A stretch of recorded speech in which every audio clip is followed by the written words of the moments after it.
ikaduhan niya, pag-ani din ikaduhan na niya na pagkita niya ko. Both times I came because I felt like I was called to bring the gospel. So, tungod guys, kadaan niya din natin na magdala siya sa mensahe sa Diyos. And I pray that that's what I was able to do. So, nag-ampo siya na maubig na hinahanginan na buhaan. The Lord has given me a wonderful experience here. Ang Diyos naghatag kaniya o sa kanindot kayo na eksperyensya o banado din. I love the Philippine people. Nahigugmang yung kayo ako sa mga Pilipino na mga katauhan. Ay. I heard about the Philippine people my whole life. Nakadungog yung ko sa mga Pilipino sa tinuok natong kinabuhi. Because my father was here during the war in 1941. Tungod kay akong papalihin manggod sa sa panahon sa gira, ikaduhang gubat na gira dili sa tibuok kalibutan. Dili niyang papaisip sa kasundalo. Along with thousands of Filipino soldiers. Kauban sa mga lilibuan ka mga Pilipino na mga kasundaluhan. He and the American Army were captured by the Japanese. Siya usa sa mga Amerikano na sundalo na nagdibong binakpan sa mga Hapon niadtong panahon na.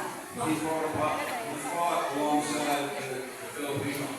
So siya nakigubat laban o nakigubat siya sa mga Hapon alang sa kayunan sa mga Pilipino.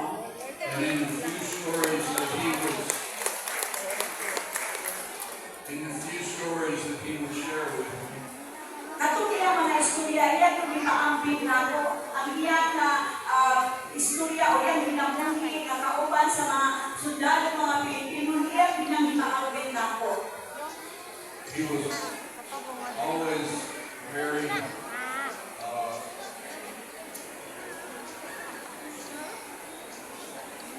very impressed O naghipay ni kaayo siya sa mga kauban niyang mga sundalong Pilipino. with the friendliness, O sa ilang mga kaayo, the courage under fire, kaya sa ilang maayo kita, pagka mapadayon yun, ano kita o mahigalaon. and their loyalty to God.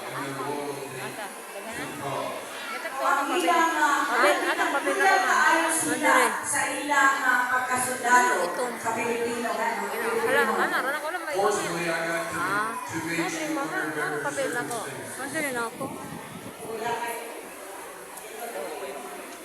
Fortunately, I got to meet you under better circumstances. So, nakakuha rin siya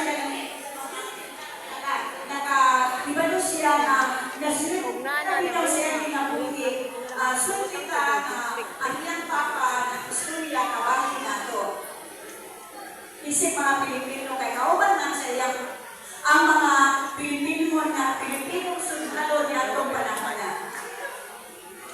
But we did not exaggerate.